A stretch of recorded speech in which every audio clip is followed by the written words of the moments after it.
National programme on containment of anti microbial resistance. यहाँ पे हमारा पिछला खत्म हुआ था, यहीं से अब हम आगे स्टार्ट करते हैं। ठीक है, तो देखो यहाँ पे सबसे पहले आगे आते हैं। क्या बता रहे हैं, देखो नाम से ही आपको पता चल रहा है कि national programme on containment of anti microbial resistance, यानी जो माइक्रोब्स होते हैं, जो एंटीबायोटिक्स बनाई जाती हैं, उनके अगेंस्ट जो रेजिस्टेंस डेवलप हो रहा है, ठीक है, उसके बारे में यहाँ पे बात हो रही है कि कुछ माइक्रोब्स ऐसे बन जाते हैं बार बार रेजिस्ट होने के कारण कि फिर उन पे एंटीबायोटिक्स भी काम नहीं करती हैं।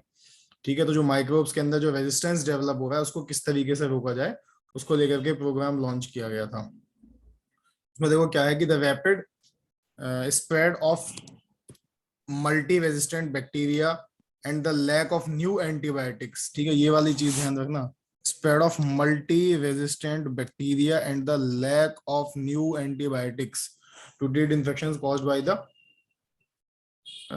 these organisms pose rapidly increasing threat to public.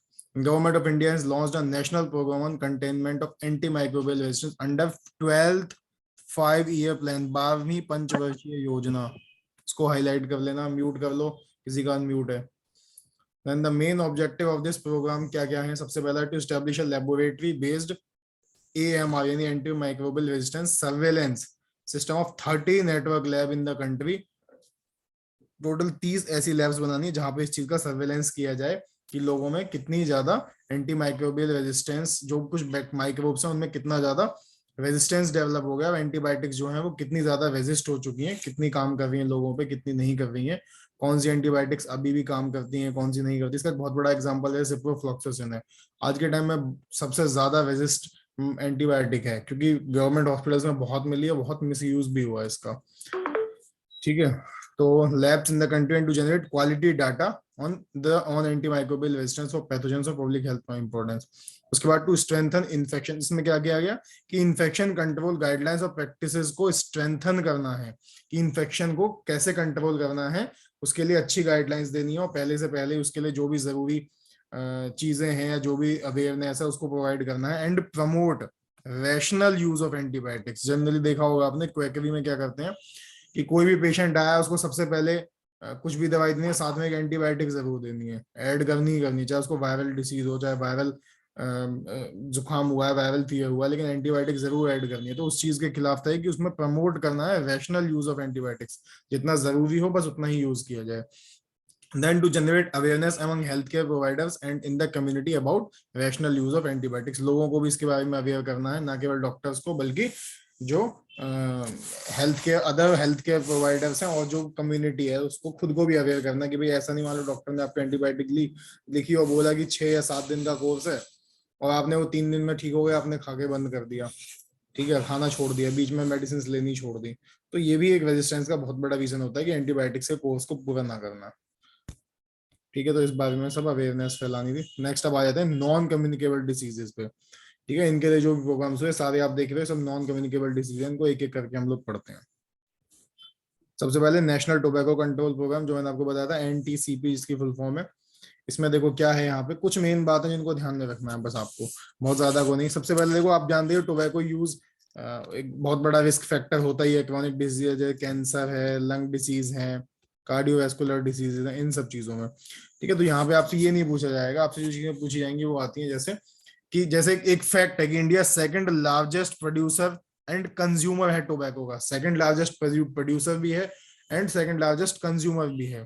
ठीक है, बहुत सारे अलग अलग तरह के टोबैको यूज होते हैं इंडिया में। Has entered the national tobacco control legislation namely the cigarettes and other tobacco products. एक देखो एक्ट आया था, इस एक्ट को ध्यान रखना, हालांकि पूरी तरह से लागू नहीं हो पाया ये, लेकिन 2003 में मई में आया था कि प्रोहिबिशन यानी वर्जित कर दिया था advertisement and regulation of trade and commerce, production, supply and distribution, यानी पूरी तरीके से जो भी आपकी सिगरेट या बाकी जो भी तंबाकू के प्रोडक्ट है उनको पूरी तरह से वर्जित कर दिया। ना उनका कोई एडवर्टाइजमेंट कर सकते हो, ना ट्रेड कर सकते हो, बेचना को कुछ भी, किसी भी, ना प्रोडक्शन, ना सप्लाई, ना डिस्ट्रीब्यूशन, सब बंद कर दिया था। मतलब एक्ट ऐसा था, बट ये हो नहीं पाया पूरी तरीके से लागू। बस इतना हुआ कि चीजों पर टैक्स बढ़ा दिया गया, चीजें बहुत महंगी हो गई विरोध के बाद में, लेकिन बंद नहीं हो पाया। उसके बाद में नेशनल, उन्हें लगा कि भाई जबरदस्ती करने से नहीं होगा, तो फिर इन्होंने 2007-8 में ये एक प्रोग्राम लॉन्च किया, नेशनल ट्यूबरकुलोसिस कंट्रोल प्रोग्राम। ठीक है, तो जो हम सिनेमा वगैरह देखने जाते हैं तो वहां पे जो एड्स वो दिखाते हैं, मुकेश वाला वो हो गया, या आपके जो भी सिगरेट वगैरह कोई खरीदता है, ठीक है, या टोबैको कोई और प्रोडक्ट खरीदता है, तो उस पे जो वो एड बहुत बड़ा बड़ा फोटो बना होता है कैंसर का, वो सब इन्हीं प्रोग्राम ऑफ इन एक्ट्स के अंडर ही आते हैं वो। ठीक है, उसके बाद ऑब्जेक्टिव्स क्या है, to bring about greater awareness about the harmful effects to tobacco use and tobacco control laws, to facilitate effective implementation of the tobacco control laws. The objective of this program is to control tobacco consumption and minimize the death caused by it. ठीक है, यहाँ पे simple बात है, कुछ समझ में आ ही गया होगा कि किसी भी तरीके से हर हाल में टोबैको के यूज को और उससे होने वाली बीमारियों को, मृत्यु दर को कम करना है। नेक्स्ट आ जाते हैं, फिर क्या है हमारा, national programme for prevention and control of cancer, diabetes, cardiovascular diseases and stroke. देखो इसमें क्या है, इनको देखो सबको एक ना नाम दे दिया गया है शॉर्ट फॉर्म में, NPCDS। ये देखो NPCDS, ठीक है, इसको ध्यान रखना। तो non communicable diseases NCDs are the leading cause of adult mortality and morbidity worldwide. यानी सबसे ज्यादा मॉर्बिडिटी यानी रोग दर एंड मॉर्टेलिटी यानी मृत्यु दर का सबसे बड़ा कारण है non communicable disease, leading cause है एडल्ट में। ठीक है, it is estimated that the overall prevalence of diabetes, hypertension, ischemic heart disease and stroke is 62.47, 159.46, 37 and 1.54 respectively per 1000 population of India। तो इसमें देखो सबसे ज्यादा जो मिल रहा है, ये क्या मिल रहा है, हाइपरटेंशन वाला, 159.46 लोगों को हाइपरटेंशन है। ठीक है, और इसके बाद में जो नेक्स्ट है वो आपका क्या है, डायबिटीज 62.47 पर 1000 पीपल में। ठीक है, और इनमें जो सबसे कम मिल रहा है वो है stroke. Then there are an estimated 25 lakh cancer cases in India. इस समय 25 लाख के करीब एस्टिमेट है कि लगभग 25 लाख कैंसर पेशेंट्स हैं इंडिया के अंदर। Considering the rising burden of national communicable disease and common risk factors to the major chronic non communicable disease, government of India ने ये प्रोग्राम लॉन्च किया NPCDCS ड्यूरिंग 2010 एंड 11। इसको नोट कर लेना अपने, उसमें मैंने बताया एक चार्ट बनाना है, वहां पे कौन सा प्रोग्राम कब लॉन्च हुआ उसको जरूर नोट कर लेना, और जिन जिन चीजों पर मैं बोला कर रहा हूँ इन इन चीजों को केवल नोट कर लेना। ठीक है, NPCDS में कौन कौन सी डिसीज आती है ये जरूर देख लेना। ठीक है, क्या क्या आता है आपका, देखो कैंसर है, डायबिटीज है, कार्डियोवैस्कुलर डिसीजेज हैं, और स्ट्रोक है। किसी का अनम्यूट है, म्यूट कर लो। नेक्स्ट देखो यहाँ पे इन्होंने बता दिया थोड़ा सा risk factors and mortality per year. Tobacco के कारण 6.3 मिलियन डेथ्स हो जाती हैं, अल्कोहल से 4.9 मिलियन, अनहेल्दी डाइट लेने से 4.9 मिलियन, और फिजिकल इनएक्टिविटी, इसको थोड़ा ध्यान रखना। ये देखो कि केवल फिजिकल इनएक्टिविटी की वजह से जो हार्ट अटैक और स्ट्रोक वगैरह आते हैं ना, जो कोलेस्ट्रॉल वगैरह लेवल वगैरह बढ़ जाता है, ये सब इन्हीं की वजह से ही होता है। तो ये सब चीजें जो है, डायबिटीज भी मान लो एक तरीके से, सब फिजिकल इनएक्टिविटी इनमें बहुत बड़ा कॉज है इन सब चीजों का। तो 3.2 मिलियन लोग केवल फिजिकली इनएक्टिव होने की वजह से, घूमना फिरना एक्सरसाइज ना करने की वजह से ही इनकी डेथ हो जाती है। ठीक, नेक्स्ट आगे आते हैं, the major objectives of the programme, prevent and control common national communicable क्या कहते हैं, non communicable diseases through behaviour and lifestyle changes. ठीक है, एक तो उनके लाइफस्टाइल चेंजेस लाना है, बिहेवियर में चेंज लेके आना है। देन इसके बाद में provide early diagnosis and management of management of common NCDs, then build capacity at various level of healthcare for prevention, diagnosis and treatment of common non-communicable diseases। ठीक है, जो छोटे मोटे हेल्थ केयर सेंटर्स भी हैं, प्राइमरी हेल्थ केयर सेंटर वगैरह हैं, वहां पर भी प्रिवेंशन और डायग्नोसिस और ट्रीटमेंट, इन तीनों चीजों की सुविधाएं उपलब्ध कराना। Early diagnosis and early treatment यानी management of non communicable diseases, then train human resource within the public health setup with doctors, paramedics and staff nurse to cope with the increasing burden of NCDs, and establish and develop capacity of palliative and rehabilitative care। ठीक है, एक इस वाले को ध्यान रखना थोड़ा सा। देन आगे आते हैं, इसमें देखो risk factors and level of NCD prevention and management. सबसे पहले प्राइमरी प्रिवेंशन जो आती है, हेल्थ प्रमोशन, इसमें क्या क्या आता है आपका, टोबैको आ गया, अल्कोहल आ गया, फिजिकल इनएक्टिविटी एंड डाइट, वही चार चीजें पढ़ दी। सेकेंडरी प्रिवेंशन किन चीजों से करना है, BMI यानी मोटापा ना हो, बॉडी मास इंडेक्स जो है ये सही रहे। इसके बाद में blood pressure, blood glucose and cholesterol. Then tertiary care, case management and rehabilitation में heart disease, stroke, diabetes, cancer and chronic respiratory diseases. ठीक है, ये टर्शरी केयर में आती है, तो इन चीजों को थोड़ा सा नोट कर लेना। ठीक है, कौन सी प्राइमरी केयर में, कौन सी सेकेंडरी में एंड कौन सी टर्शरी केयर में आ जाती है। इसके बाद national programme for control and treatment of occupational diseases. देखो इसमें क्या है, जो ऑक्यूपेशनल समझते हैं, जो भी हमारा जो भी इंसान जहाँ पे जो ऑक्यूपेशन करता है, फैक्ट्री में, कहीं पे किसी कंपनी में, तो वहां पे जिस तरीके का उसका ऑक्यूपेशन है, वो कोई भी चीज हो सकती है, फैक्ट्री हो, कंपनी हो, या किसी शॉप पे काम करता हो, या कोई और बिजनेस करता हो, मतलब कोई भी ऐसी बीमारी जो उसकी ऑक्यूपेशन की वजह से हो रही है, ऐसे एरिया में, जो एरिया ऐसा है जिसकी वजह से, अपनी ऑक्यूपेशन की वजह से उसको वहां रहना पड़ता है, वहां का पानी ऐसा है, वहां की एयर ऐसी है, या कोई और ऐसी चीज है, मान लो जैसे एग्जांपल के लिए ग्लास इंडस्ट्रीज है, वहां पे डस्ट पार्टिकल्स जो होते हैं वो जमा होने से लग जाते हैं। बाद में कहीं पे कोई और जो केमिकल फैक्ट्रीज होती हैं, वहां पे भी बहुत सारे ऐसे केमिकल्स होते हैं जिनसे वाटर भी पॉल्यूट होता है, एयर भी पॉल्यूट होती है, बहुत सारी ऐसी गैसेस होती हैं, हार्मफुल गैसेस, वो बार बार सांस के अंदर जाती रहती हैं, तो ये सब ऑक्यूपेशनल डिसीजेज में आ जाती हैं। ठीक है, और भी बहुत सारी ऑक्यूपेशन, देखो ऑक्यूपेशनल डिसीज में वो भी चीज आएंगी, जैसे किसी की ऑक्यूपेशन ऐसी कि उसको बैठ के ही काम करना है पूरे टाइम, या खड़े होके ही काम करना है पूरे टाइम, जैसे ट्रैफिक पुलिस को खड़े होके ही पूरे टाइम रहना है, या बैठने का ही काम है मान लो किसी का पूरे टाइम का। ठीक है, जिनकी भी कॉल सेंटर वगैरह की ऐसी जॉब है, फोन बहुत ज्यादा ओवर यूज करना है, तो ये सब ही चीजें जितनी भी हैं, ये सब ऑक्यूपेशनल डिसीजेज में आ जाती हैं। एंड मेजर ऑक्यूपेशनल डिसीजेज जो हैं, जो बड़ी बड़ी हैं, वो किस किस कैटेगरीज में उनको डिवाइड कर सकते हैं। देखो, ऑक्यूपेशनल इंजरी हो सकती है, occupational lung disease, cancer, dermatoses skin वाली डिसीज हो सकती है, इन्फेक्शन हो सकते हैं, टॉक्सिकोलॉजी हो सकती है, मेंटल डिसऑर्डर्स, और बाकी जो बच गए वो सब अदर्स में आ जाते हैं। तो गवर्नमेंट ऑफ इंडिया ने क्या किया, 1998 टू 1999 में ये प्रोग्राम लॉन्च किया था, national programme for control and treatment of occupational diseases.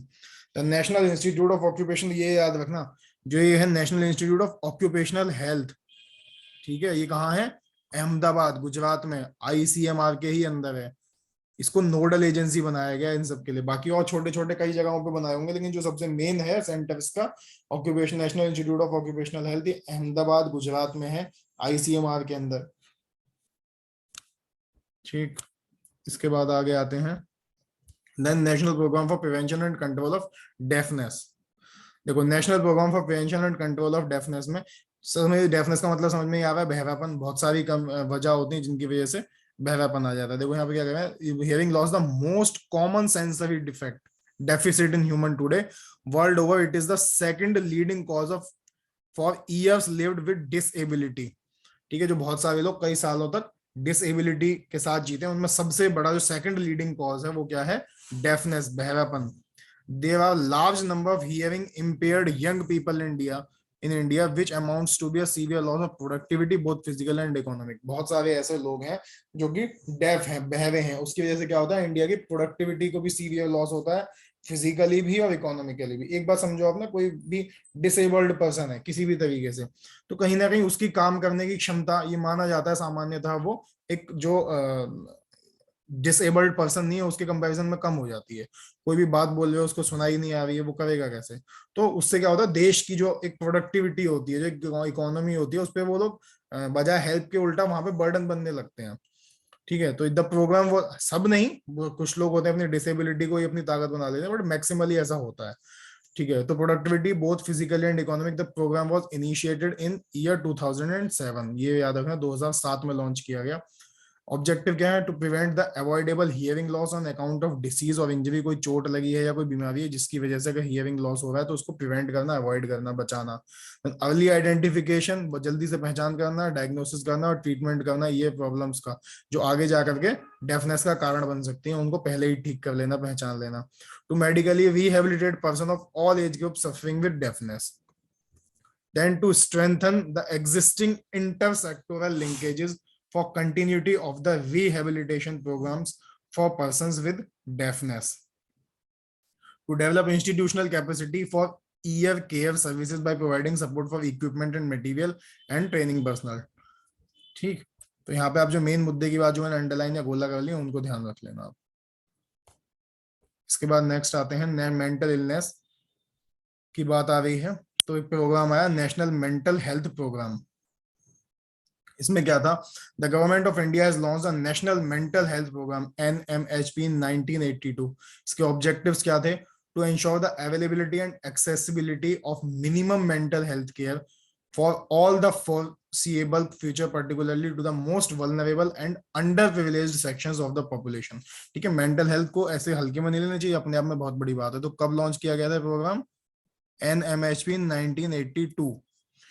ठीक है, इसके बाद में देखो जो इसमें याद रखने की बात है, एक ये पॉइंट देखो, to promote community participation in the mental health service development and to stimulate efforts towards self help in the community.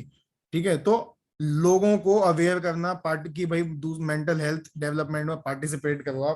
अगर कोई भी व्यक्ति कहीं पे किसी भी वजह से मेंटली इल है तो बजाय उसको परेशान करने के उसकी हेल्प करनी है। ठीक है, सेल्फ जो अपनी कम्युनिटी है, जो आसपास के आपका समाज है, अगर वहां पर कोई भी ऐसा व्यक्ति है जो मेंटली इल है, परेशान है, डिप्रेस्ड है, तो उसकी हेल्प करनी है बजाय इसके कि उसको और ज्यादा डीमोरलाइज करें, डीमोटिवेट करें, उसका मजाक बनाएं। तो उससे बेहतर है कि उसको एनकरेज करें। अगर उसको ट्रीटमेंट की जरूरत है तो डॉक्टर के पास लेके जाएं। तो कम्युनिटी में इस चीज के लिए अवेयरनेस लाना इसका मेंटल हेल्थ प्रोग्राम का एक बहुत बड़ा मेजर गोल था। देन दो देखो इसमें क्या किया गया, एक तो नेशनल मेंटल हेल्थ प्रोग्राम था, इसी के अंडर एक DMHP लॉन्च किया गया, डिस्ट्रिक्ट मेंटल हेल्थ प्रोग्राम। कब, 1996 में। 1982 में पहले national mental health programme launch किया गया, बट फिर इसी के अंडर 1996 में district mental health programme launch किया गया कि हर एक डिस्ट्रिक्ट लेवल पे इसको देखना है। अर्ली डिटेक्शन एंड ट्रीटमेंट, जब कोई चीज बहुत बड़े लेवल पे होती है ना तो उतना ज्यादा मॉनिटरिंग नहीं हो पाती, जब उसको छोटे छोटे पार्ट में डिवाइड कर देते हैं तो उसकी मॉनिटरिंग बेहतर हो जाती है, उसका डाटा अच्छे से रिकॉर्ड होता है, इसीलिए DMHP को लॉन्च किया।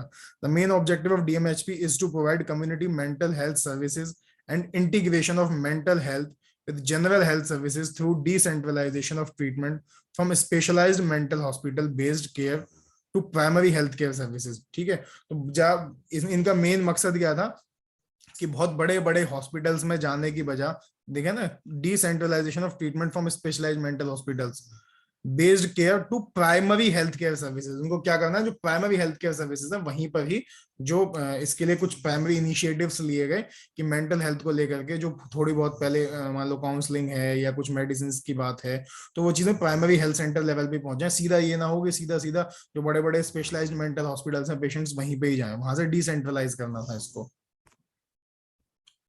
देन इसके बाद में आगे देखो, national programme for control of blindness.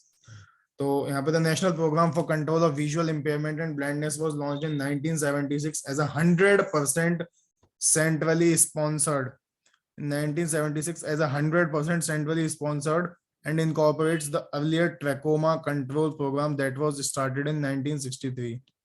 ठीक है, पहले क्या था, एक 1963 में ट्रैकोमा कंट्रोल प्रोग्राम लॉन्च किया गया था, फिर बाद में 1976 में 100% सेंट्रली स्पॉन्सर्ड प्रोग्राम लॉन्च किया गया। इसमें पूरा पूरा सेंट्रल गवर्नमेंट पैसा देती है, क्या, national programme for control of blindness. ठीक है, याद रखना 1963 में क्या लॉन्च हुआ, 1976 में क्या लॉन्च हुआ, और 100% सेंट्रली स्पॉन्सर्ड है ये। मैं इसके गोल्स क्या थे, to reduce the prevalence of blindness 1.49% है 1986 में, 1986 टू 89 में 1.49% थी, जिसको इनको टारगेट क्या था, लेस देन 3%, 0.3%, 0.3% पे लेके आना, पहला goal. Then to establish an infrastructure and efficiency levels in the programme to be able to cater new cases blindness each year to prevent future backlog. ठीक है, पहले फ्यूचर बैकलॉग को भी क्लियर करना है और आगे होने वाले केसेस को भी कम करना है, और इसके लिए अच्छा इंफ्रास्ट्रक्चर डेवलप करना है। वो एफिशिएंसी के साथ अगर प्रोग्राम काम करेंगे, अच्छा इंफ्रास्ट्रक्चर होगा, तभी ये होगा कि नया और बैकलॉग ना क्रिएट हो, जो पुराने लोग हैं वो ट्रीट हों और नए लोग अब ठीक रहे हैं। देन ऑब्जेक्टिव्स क्या है, to establish eye care facilities for every 5 lakh population. Then to develop human resources for eye care services at all levels, the primary health centers, CHCs, ठीक है, PHC, CHC, सब डिस्ट्रिक्ट लेवल्स, इन सब levels पे यहाँ पर आई care services को provide करना। then to improve quality of service delivery and to secure participation of civil society and private sector. ठीक है, इसके बाद आगे आते हैं, जो मेन बात है वो मैंने आपको अंडरलाइन कर दिया, उनको नोट कर लेना। उसके बाद अगला आगे आते हैं, स्कूल आई स्क्रीनिंग प्रोग्राम। ठीक है, ये बहुत इंपॉर्टेंट प्रोग्राम था, एक था क्या अभी भी चल रहा है कि under this the children aged 10 to 14 years are being screened by trained teachers and those suspected to have refractory error are seen by ophthalmic assistants and corrective spectacles are prescribed to provide free of cost to the person below poverty line. तो क्या किया गया, 10 से 14 साल के बच्चे, teacher trend teachers ने पहले उनको स्क्रीनिंग की कि भाई किस बच्चे को, मतलब नॉर्मली पूछा जाता है कि कौन कौन बच्चे ऐसे हैं जिनको बोर्ड पे देखने में प्रॉब्लम होती है, ठीक है, क्लास में ठीक से दिखाई नहीं देता है। अगर वो नहीं बता रहे हैं, बहुत सारे बच्चे होते हैं ना कि है, बट वो क्या करेंगे कि बताएंगे नहीं, बोलेंगे नहीं, और ऐसे ही करते रहेंगे, उससे आई और ज्यादा वीक होती चली जाती है। तो उनको स्क्रीनिंग करना पहले ऐसे बच्चों की, अगर खुद से नहीं बता रहे हैं तो अलग से वो इशारा चार्ट वगैरह वो सब लगा के उससे पता करना। और उसके बाद में अगर मिलते हैं तो उनको जो भी ऑप्थेल्मिक असिस्टेंट्स होते हैं, फिर वो उनको करेक्टिव स्पेक्टिकल्स प्रोवाइड करें, चश्मे वगैरह जिनकी भी जरूरत है। किनको फ्री ऑफ कॉस्ट देना है, जो बिलो पॉवर्टी लाइन है। और जो ऐसा नहीं था कि ये प्रोग्राम में केवल 10 से 14 साल के बच्चे, केवल जो गरीब थे उन्हीं की स्क्रीनिंग की गई। स्क्रीनिंग के लिए सबको बोला गया नॉर्मली स्कूल में कि ऐसे बच्चों पे ध्यान दें, लेकिन क्या था कि जो पॉवर्टी लाइन से ऊपर थे उनके पेरेंट्स को इन्फॉर्म कर दिया कि भाई इनका चश्मा वगैरह बनवाइए, डॉक्टर को दिखाइए, इसकी आंखें कमजोर हैं। और जो गरीब हैं उनके लिए खुद ही बनाने के लिए इंतजाम किया गया। तो ये बस थोड़ा सा था, बाकी स्क्रीनिंग के लिए सभी के लिए बोला गया, चाहे प्राइवेट स्कूल हो, गवर्नमेंट स्कूल हो, कैसा भी स्कूल हो। प्रधानमंत्री नेशनल डायलिसिस प्रोग्राम, इसमें देखो क्या है, एंड स्टेज रीनल डिसीज, बहुत खतरनाक चीज होती है, बिल्कुल समझ लो कि एंड स्टेज का मतलब एंड स्टेज ही होता है। तो end stage renal disease continues to be a result of existing and emerging burden of non communicable diseases. ठीक है, बहुत सारी नॉन कम्युनिकेबल डिसीजेस के रिजल्ट के रूप में, उपद्रव स्वरूप में ये एंड स्टेज रीनल डिसीज फैल रही है, हो रही है और ये बढ़ती जा रही है। Then providing for renal transplant facilities ESRD, patients depends upon availability of infrastructure and robust organ donation. जब ऑर्गन डोनेट होगा तभी तो ट्रांसप्लांट होंगे, तो ये इसकी अवेलेबिलिटी पर डिपेंड करता है। और दूसरा, अवेलेबल है मान लो, लेकिन इंफ्रास्ट्रक्चर नहीं है, वहां पे सर्जन अवेलेबल नहीं है, ऐसा हॉस्पिटल नहीं है जहां पे ट्रांसप्लांट हो सके, उसको प्रिजर्व करने के लिए मीडियम नहीं है, सुविधाएं नहीं है। तो then system coupled with adequate availability of trained qualified manpower within the limited choices, dialysis practically remains the first and in majority of cases the only choice for ESRD patients. ESRD समझ गए ना, and stage renal disease के जो patients हैं उनके लिए ये first choice क्या बन गई, बाद में प्रैक्टिकली क्या, डायलिसिस। और सेकंड चॉइस होती है उसको, ऑर्गन को क्या करना, ट्रांसप्लांट कर देना। लेकिन उसमें बहुत सारी आपको बताया कि क्या क्या प्रॉब्लम्स है ऑर्गन को ट्रांसप्लांट करने में, बहुत सारी समस्याएं हमारे सामने, हर्डल्स हैं, इंफ्रास्ट्रक्चर नहीं है, डॉक्टर्स नहीं है, डोनर्स नहीं है। Every year about 2.2 lakh new patients of end stage renal disease ESRD get added in India, resulting in additional demand of 3.4 crore dialysis every year. ठीक है, यानी 3.4 करोड़ पहले से चल रहा है इंडिया में एडिशनल डिमांड, और क्या है, हर साल 2.2 लाख और बढ़ जाते हैं new patients of end stage renal disease get added, किसमें ऐड हो जाते हैं, resulting in additional demand for 3.4 crore dialysis every year. ठीक है, तो हर साल इतने लोग बढ़ जाते हैं, पहले से जो इतना चल रहा है उसमें और बढ़ते चले जाते हैं। तो इस टाइम समझ के चलोगे लगभग 3.4 करोड़ डायलिसिस हर साल होते हैं। And keeping this in mind, strengthening of district hospitals by providing affordable multi-speciality care, including dialysis services in district hospitals, would be an important step in the direction. ये सच बात है, इसमें ये काम हुआ है। अब से अगर 10 साल या 5 साल पहले देखोगे तो सभी डिस्ट्रिक्ट हॉस्पिटल्स में डायलिसिस की सुविधा नहीं होती थी। किसी बड़े बड़े डिस्ट्रिक्ट के हॉस्पिटल्स में, जैसे लखनऊ, कानपुर, मेरठ, इन सब में ही बड़ी मुश्किल से होती थी, वरना इनमें भी नहीं होती थी। ठीक है, लेकिन आज के टाइम में क्या है कि डायलिसिस यूनिट हर एक डिस्ट्रिक्ट हॉस्पिटल में होना मैंडेटरी है, होती ही है। उसके लिए वहां पे टेक्नीशियंस भी अपॉइंट होते हैं। इसके बाद में आगे आते हैं, national programme for health care of elderly people. देखो, national programme for health care of the elderly NPHCE projection studies indicate that the number of 60+ in India will increase from 100 million in 2013 to 198 million। समझ रहे हो कितना हो जाएगा, अभी कितना है 2013 में 100 मिलियन यानी लगभग 10 करोड़। और 2030 तक कितना हो जाएगा? 198 मिलियन यानी अप्रोक्स 19.8 करोड़, 19 करोड़ 80 लाख के आसपास।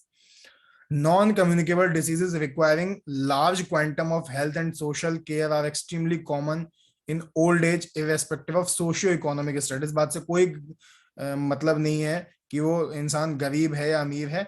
ओल्ड एज में कॉमनली सभी के साथ नॉन कम्युनिकेबल डिसीजेज जो होती हैं वो लार्ज नंबर पे होने लगती हैं, ज्यादा होने लगती हैं।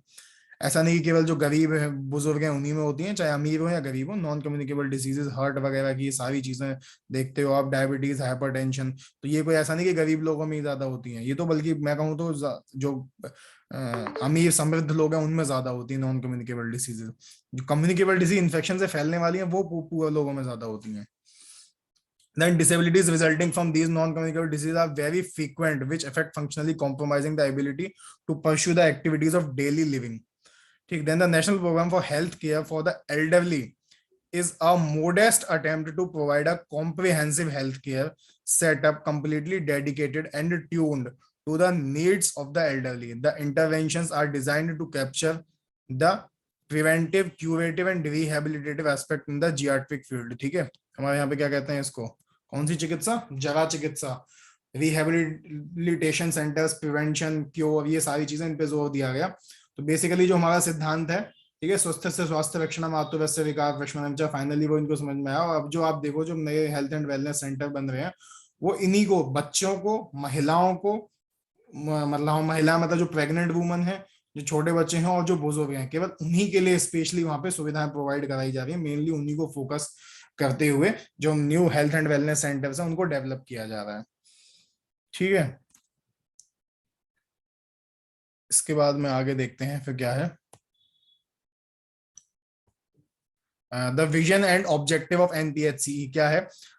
विजन देखो सबसे पहले इनका, to provide accessible, affordable and high quality long term comprehensive and dedicated care services to an ageing population. ठीक है, एक्सेसिबल यानी कि जो उनके एक्सेस में हो, ऐसा नहीं कि भाई सस्ती तो है लेकिन बुलंदशहर का बंदा उसको दिल्ली जाना पड़ेगा, तो वो एक्सेसिबल नहीं हुई उसके लिए। अफोर्डेबल यानी महंगा ना हो बहुत ज्यादा। ठीक है, एक्सेसिबल का मतलब होता है जो आपके बिल्कुल आसपास में हो, जिसको आप एक्सेस कर सको, जो आपके अड़ोस पड़ोस में ही मिल जाए जो सुविधा। अफोर्डेबल हो, हाई क्वालिटी और लॉन्ग टर्म तक। ऐसा नहीं कि भाई एक बार गए तो आपको मेडिसिन मिल गई उसकी डायबिटीज की या हाइपरटेंशन की और फिर उसके बाद में मिल ही नहीं रही, या डायलिसिस एक बार तो होनी स्टार्ट हो गई लेकिन फिर बाद में जब मशीन खराब हो गई या डॉक्टर्स नहीं है या पीछे से रिएजेंट्स नहीं आ रहे हैं या फिल्टर्स नहीं आ रहे हैं, कुछ भी ऐसी एक्स वाई चीजें, तो याद रखें कि high quality long term and comprehensive and dedicated care services to an ageing population. ठीक है, तो ये नहीं कि भाई अरे हाँ ठीक है चलो इनको देख लो कर दो, डेडिकेटेडली उन्हीं पे ही फोकस करना था इस हेल्थ प्रोग्राम के अंडर। जो एजिंग पीपल है, जो एजिंग पॉपुलेशन है, उसको ही टारगेट किया गया। Then creating a new architecture for ageing to build a framework to create an enabling environment for a society of all ages. इसके जो भी ये पॉइंट्स है ना इनको नोट कर लेना, सारे ही इंपॉर्टेंट हैं। To build a framework to create an enabling environment for a society for all ages। ये जो लिख रहा है ना ये चीज, इसको एज इट इज लिख लेना रेड में जो लिखा हुआ है। To promote the concept of active and healthy ageing. अब देखो ये आ गया ना, convergence of NRHM, AYUSH and all other departments. ठीक है, डाइवर्जेंस और कन्वर्जेंस समझते हो ना, कन्वर्ज करना मतलब एक छत के नीचे ले आना, एक साथ मिलके काम कराना। तो national rural health mission, Ayush and all other departments को इसके लिए मिलकर काम करना होगा, इसकी इन्होंने इसमें कोशिश की। इसके बाद आगे आते हैं, ऑब्जेक्टिव्स क्या है? to provide an easy access to promotional, preventive, curative and rehabilitative services to the elderly people through community based primary health care approach। ठीक है, यहाँ कुछ ऐसा याद रखने का नहीं है। Then to identify health problems in the elderly and provide appropriate health interventions in the community with a strong referral backup support।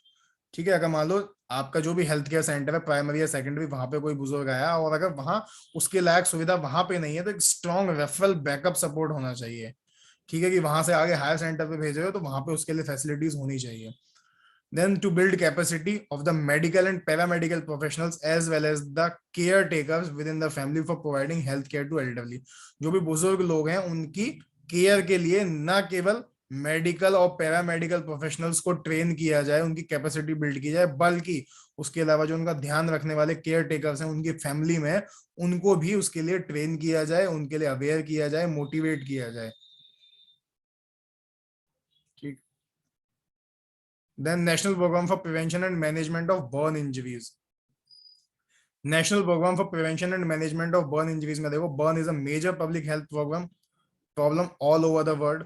WHO की रिपोर्ट के अनुसार इंडिया में over 10 lakh people are moderately और severely burn every year. 10 lakh करीबन, यानी 1 million लोग हर साल क्या होते हैं, मॉडरेटली या सीवियरली बर्न, जल जाते हैं। And many of the burn injury patient require psychological counseling as well as physiotherapeutic rehabilitation and repeated plastic surgeries for many years, thus augmenting their financial hardships। तो इसका काम क्या था, इसने कहा कि जो लोग जल जाते हैं उनको साइकोलॉजिकली काउंसलिंग की बहुत जरूरत होती है, मतलब आश्वासन देने के, कोई बात नहीं, जल गया तो क्या हो गया, कोई कहता है मेरा हाथ ऐसा हो गया, मेरा फेस ऐसा हो गया, अब क्या होगा, समाज में मुझे किस तरीके से देखा जाएगा, तो उनको साइकोलॉजिकली काउंसिल करना। उसके अलावा फिजियोथेरेपी वगैरह उनकी जगह जरूरत है, मान लो कहीं पे कोई स्टिफनेस आ गई है, हाथ में कोई बर्न हो गया, जल गया, स्टिफनेस आ गई, पैर में हो गया कहीं, तो उसके लिए फिजियोथेरेप्यूटिक रिहेबिलिटेशन करना। प्लास्टिक सर्जरीज अगर मान लो 1 2 4 बार बार अगर करनी पड़ रही है, एक की फिर दूसरी तीसरी, तो वो भी है ना, इसलिए। और इन सब चीजों को कराने के लिए उनको क्या होता है, पैसे की बहुत ज्यादा जरूरत पड़ती है, बहुत मुश्किल होती है, तो वहां पर उनकी हेल्प करना, दे आर फाइनेंशियल हार्डशिप्स। ठीक है, ये सब काम कराने में भी, और इसके अलावा जो उनकी normal day to day life है वहां पे भी उनके साथ फाइनेंशियल हार्डशिप, मतलब दिक्कतें आने लगती हैं, अपना जीवन व्यतीत करने में पैसे की तंगी आने लगती है, तो वहां पर भी उनको हेल्प करना है ऐसे लोगों को। And however the death and disability due to burn injury are preventable to great extent if timely and appropriate time treatment is provided by trained personnel. अगर ट्रेन्ड पर्सनल सही समय पे अगर सही चिकित्सा दे दें तो बहुत सारी जो बर्न इंजरीज हैं वो प्रिवेंटेबल हैं, उनकी जो डेथ है और जो डिसेबिलिटी है बर्न के कारण, उसको बचाया जा सकता है टू अ ग्रेट एक्सटेंट, बहुत बड़े लेवल पर। ठीक है, अगर टाइमली अप्रोप्रिएट ट्रीटमेंट पर्सनल जो है, ट्रेंड पर्सनल है, वो प्रोवाइड कर दो। मेन बात से पहले जो इसमें लिखी नहीं है कि टाइमली वो पेशेंट उस ट्रेंड पर्सनल तक या उस हॉस्पिटल तक या उस हेल्थ केयर सेंटर तक पहुंच जाए। A project was initiated during 11th 5-year plan, ठीक है, 11वीं 5 वर्षीय योजना, by the Directorate General of Health Services, DG, ठीक है, of Health Services, Ministry of Health and Family Welfare, for development of burn units in identified medical college and district hospitals। तो देखो अब आप लोग, जो भी अब डिस्ट्रिक्ट हॉस्पिटल या मेडिकल कॉलेज होता है उसमें बर्न यूनिट अलग से होती है इसी चीज की वजह से। Then the project is now being continued as a full-fledged national program in the name of National Program for Prevention and Management of Burn Injuries। ठीक है, तो ये अब फुल फ्लैश्ड प्रोग्राम चल रहा है, और इसके अंडर ही यहाँ पे सारे मेडिकल कॉलेज और डिस्ट्रिक्ट हॉस्पिटल्स में बर्न यूनिट्स अलग से बनाई गई हैं। ऑब्जेक्टिव्स क्या है, to reduce incidence mortality morbidity and disability due to burn injuries. ठीक है, सिंपल बात है, हर एक प्रोग्राम में आपको मिलेगा ही कि मोर्टेलिटी मॉर्बिडिटी को कम करना होता है उस डिसीज के कारण या उस समस्या के कारण जो भी होती है। To improve the awareness among the general masses and vulnerable groups specially the women children industrial and hazardous occupational works. ठीक है, इसको थोड़ा ध्यान देना, अवेयरनेस फैलानी है किन लोगों में, वल्नरेबल ग्रुप्स, स्पेशली जो वल्नरेबल मतलब जो इसके ज्यादा उसमें आते हैं, कौन कौन, woman, children, industrial and hazardous occupational workers, ऐसे लोग जो ऐसी इंडस्ट्री में काम करते हैं, ठीक है, जहां पे इसका खतरा ज्यादा है। मान लो जो लोग बिजली का ही काम करते हैं, ठीक है, मान लो क्या कहते हैं, जो आपके हाइडल्स वगैरह होते हैं, जो पावर हाउसेज होते हैं, या कोई ऐसी बड़ी बड़ी फैक्ट्री या कंपनी है जहां पे इसके चांसेस ज्यादा है। बर्न केवल बिजली का नहीं होता है, केमिकल बर्न भी हो सकता है, गैशियस बर्न भी हो सकता है। ठीक है, मान लो कोई शुगर मिल है, वहां पे कोई काम कर रहा है, तो वहां मतलब बर्न्स कहीं पे भी किसी भी तरीके के हो सकते हैं। ठीक है, केवल इलेक्ट्रिक बर्न नहीं होते हैं, और भी बर्न्स होते हैं कई तरह करके। देन टू स्टैब्लिश एडिकेट उनको, और क्या कहते हैं, घर में गैस वगैरह कुछ जल गई उसकी वजह से भी, तो उनमें क्या करना है, जो भी फीमेल्स हैं, बच्चे हैं, उनको अवेयर करना है ऐसे ग्रुप्स को स्पेशली, या जो लोग ऐसी इंडस्ट्रीज में ऐसे एरियाज में काम कर रहे हैं जहां पे कभी भी ऐसी घटना घट सकती है। To establish adequate network of infrastructural facilities along with trained personnel for burn management and rehabilitation. ठीक है, जो भी ट्रेन्ड पर्सनल्स हैं उनको क्या करना है, इसके इंफ्रास्ट्रक्चरल फैसिलिटीज को तो स्टैब्लिश करना ही है, इसके अलावा बर्न मैनेजमेंट एंड रिहेबिलिटेशन के लिए भी उनको अच्छे से ट्रेन करना है, उसकी सुविधाएं मुहैया करानी है जितनी भी उनके क्लोज में हो सके वो। ठीक है, जहां पे भी वो ऐसे एरिया है उसमें जितने भी क्लोज में ही सुविधाएं स्टेब्लिश कराई जा सके वहां पे कराना। बल्कि अगर कोई फैक्ट्री है या कोई ऐसी वो है तो उसमें तो वहां पे के जो ओनर्स हैं उनको बोला जाता है कि आप अपने यहीं पर भी एक छोटी सी ऐसी इमरजेंसी बर्न यूनिट या इस तरीके का कुछ बनाई कि अगर कोई ऐसी घटना घट जाती है तो इमीडिएटली उसको वहां पे ट्रीट किया जा सके। और कुछ लोगों को अपने स्टाफ को ऐसा ट्रेन करके उनको ट्रेन कराइए कि ऐसे समय पे क्या करना है। Then to carry out research for assessing behavioural social and other determinants on burn injuries in our country for effective need based program planning for burn injuries monitoring and subsequent evaluation। ठीक। Then इसके बाद में आप देखो स्वस्थ मुंह सेहत का आधार, देखते हैं अगर याद पूरा हो पाता है तो कोशिश करके देखते हैं। नेशनल ओरल हेल्थ प्रोग्राम में क्या है, oral health is important for oral health. देखो मुख जो है आपका वही सबसे पहले कोई भी बैक्टीरिया वगैरह कुछ जाएगा तो ओरल हेल्थ जो है हमारा हाइजीन मेंटेन करना बहुत जरूरी होता है। Oral disease effect all age group, सारे एज ग्रुप्स में ये इफेक्ट करती हैं। जैसे कि देखो क्या क्या बीमारी होती है, डेंटल कैरीज हो सकती है, पेरियोडोंटल डिसीज, ठीक है, malocclusion, oral submucous fibrosis, oral cancer, cleft lip, cleft palate, ये सारी चीजें मिल सकती हैं। तो इसलिए डब्ल्यूएचओ ने क्या कहा कि oral health is a state of being from chronic mouth and facial pain, oral and throat cancer, oral sores, birth defects such as cleft lip and cleft palate। ये सारी डिसीज इन्होंने सब चीजें बता दी, इसलिए बोला कि ओरल कैविटी को क्लीन रखना बहुत जरूरी है। टूथ लॉस वगैरह, टूथ डिके, सब चीजें इसी में आ जाती हैं। डेंटल कैरीज, गम डिसीज, देखा ना स्कूल में बच्चों के दांत वगैरह सब चेक कराए जाते हैं, डॉक्टर्स आते हैं टाइम टू टाइम, वहां पे वो कैंप्स लगाए जाते हैं। तो dental caries and gum disease effect nearly 60 to 80% of the Indian population respectively. Gutkha तंबाकू वगैरह जो सब खाते हैं उनके साथ भी ऐसा होता है। And routine dental checkups and early intervention can prevent, अगर टाइमली डेंटल चेकअप किया जाए और इंटरवेंशन किया जाए तो इन सब चीजों को, डेंटल प्रॉब्लम्स को बचाया जा सकता है। Ministry of family and health and family welfare, government of India envisaged the national oral health programme